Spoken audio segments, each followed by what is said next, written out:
Shut up. You, as a woman, should just listen to what I say. Just a few minutes ago, my sister's husband, who had been polite in front of me, was wearing the mask of a good-natured, friendly husband. I witnessed the moment that mask was peeled off. Both my sister and I were left speechless by the drastic change in him. He started stomping his feet loudly, and without any attempt to hide his irritation, he began to spit out his true feelings. It's all her fault for not being able to get pregnant. I'm keeping this useless woman who can't have a child in my house without divorcing her. These words were thrown at my sister. Pointing at my sister, he added more abusive language as if to rub salt in the wound. Despite being verbally abused, my sister didn't respond to her husband's harsh words. She was trembling, gripping her hands tightly, and enduring his anger silently. My sister had been desperately trying to conceive a child every day for the sake of her husband and his family.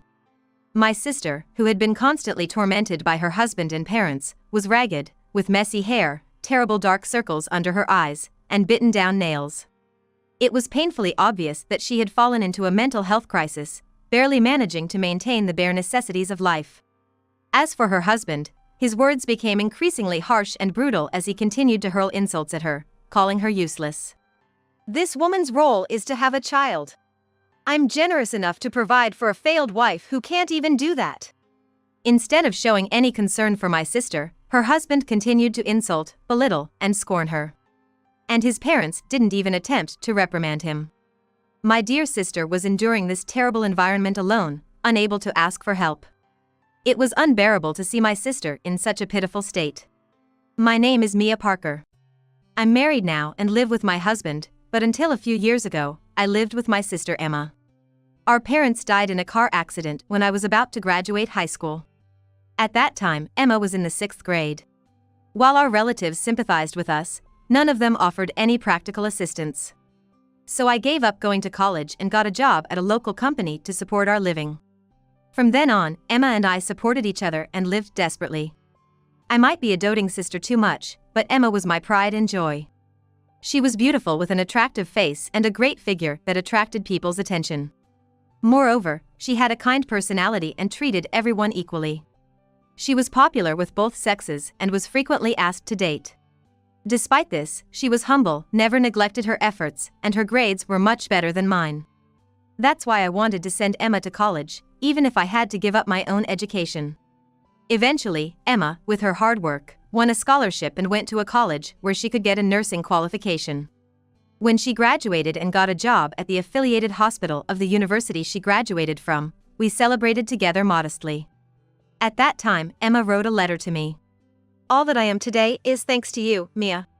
I really appreciate it. From today, I'll work hard like you, too. I cried when I read Emma's letter.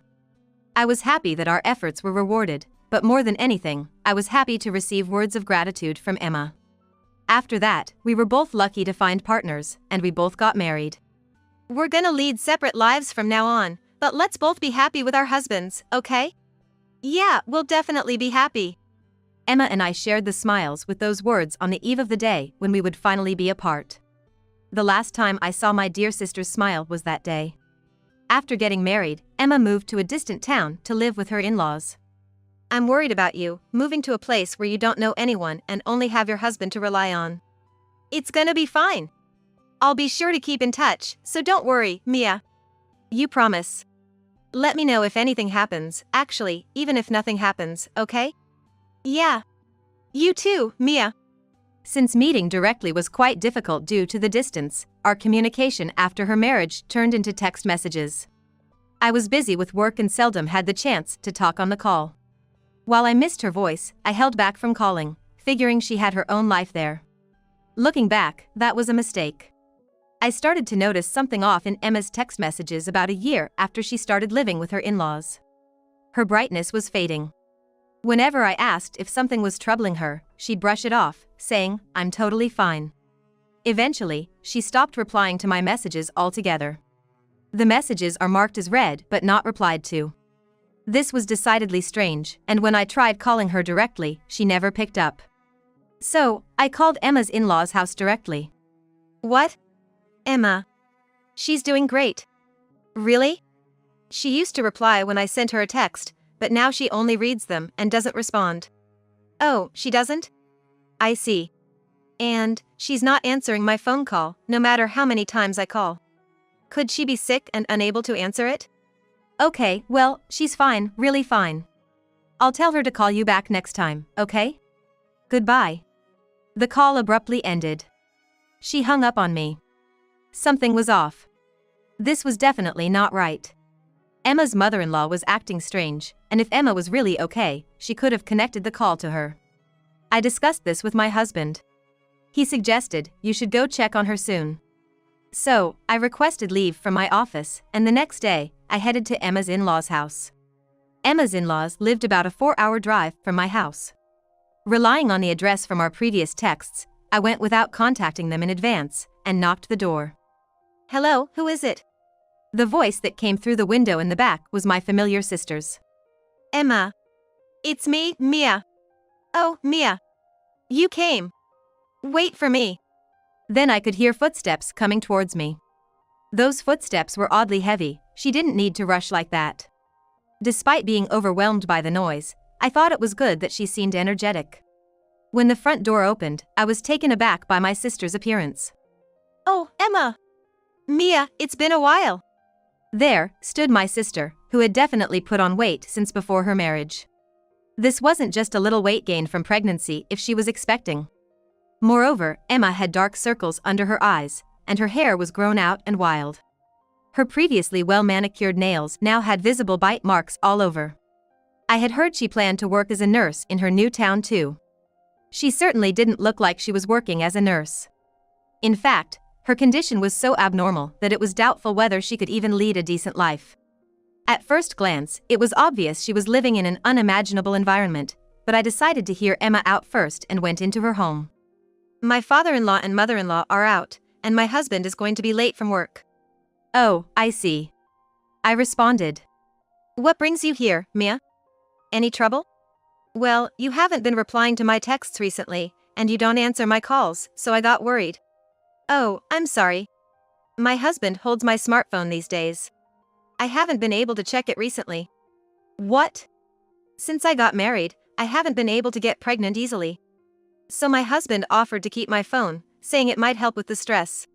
What do you mean? This was Emma's story. She'd tried various methods to conceive, but as signs of pregnancy failed to appear, she started becoming neurotic. She'd been advised by her husband and in-laws to take a break from work and rest at home. Despite trying various methods, Emma was pushed further into a mental corner when none worked. She couldn't sleep well, lost her ability to think calmly, and even started biting her nails out of irritation. She had also obsessively searched for information on how to get pregnant on her smartphone. Watching herself become increasingly unstable under the influence of the information from the internet, her concerned husband suggested she avoid using the phone for a while. Sure, smartphones are overflowing with all sorts of information. Some are questionable in their accuracy, and others are simply unnecessary to worry about.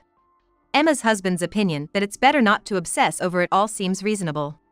But, I notice my messages to Emma are marked as read. This means Emma's husband is aware of my messages and has deliberately chosen not to inform her. No matter how much he's concerned about Emma's health, completely shutting her off from my messages seems like a bit too much. But I was more concerned about something else. Why on earth are you continuously eating? Ever since she led me into the living room, Emma had been eating non-stop as she explained her situation. She kept stuffing food into her mouth, immediately grabbing the next piece of food as soon as her hands were free. Although I could see why she gained weight, I had no idea why she was eating this much. Oh, I follow my mother-in-law's advice. What she suggested? She told me that I can't get pregnant because I'm too skinny. So I need to eat more and gain weight to get pregnant. No way! Shocked by her reasoning, I couldn't help but yell. It was unbelievable. What kind of nonsense was being fed to my sis by her husband and in-laws? She couldn't possibly continue to live in a place like this. Emma, don't take this the wrong way, but this place. I was about to say it was strange when I heard Emma's in-laws returning home. They came into the living room, asking, "Why are you making such a fuss?" Upon seeing my face, their expressions turned ashen. Clearly, they had a rebusted look on their faces. What on earth is going on? You told me my sis was doing fine, didn't you? Well, she's not in poor health. Look, she's eating so heartily. She's the picture of health, isn't she? Is she? Isn't she just overweight? Her hair is a mess, she has terrible bags under her eyes, and look at her nails, they're all brittle. Well, that's because Emma is troubled by struggling to conceive a child. Isn't it wrong to force her into this state just to get her pregnant? My sudden fury left Emma's in-laws in a daze. Anyway, I'm taking my sister home with me. I can't leave her in this house for one more day. She's only going to get worse. Wait, Mia. Emma? I want a baby. I really want to have a baby with my husband. But even so, it's too much. It's my fault for not being able to get pregnant. So I want to live here, following what my in-laws say until I can get pregnant. If you continue living like this, Emma, you're going to fall sick. That's my fault too, for not being able to get pregnant. Can a woman who can't get pregnant live a normal, healthy life? Something was off about Emma's gaze. How much nonsense had she been fed all this time? I couldn't ignore the state my sister was in, which was close to brainwashing. I tried to persuade Emma somehow. But Emma kept refusing. No matter what I said, she wouldn't listen to me, and said, it's my fault for not being able to get pregnant. The back and forth continued, and just as I was becoming exasperated, Emma's husband came home. Upon seeing my face, Emma's husband showed a momentary panic, just like his parents. You've been keeping Emma's phone, I hear? Why aren't you letting her know about my messages? Sorry